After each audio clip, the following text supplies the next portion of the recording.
प्रसिद्ध माताचं तोंड असतं विश्वेश्वर सध्याच्या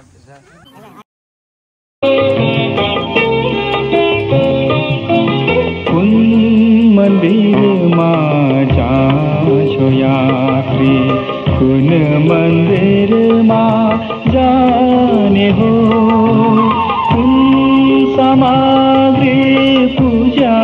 करनी साख कसो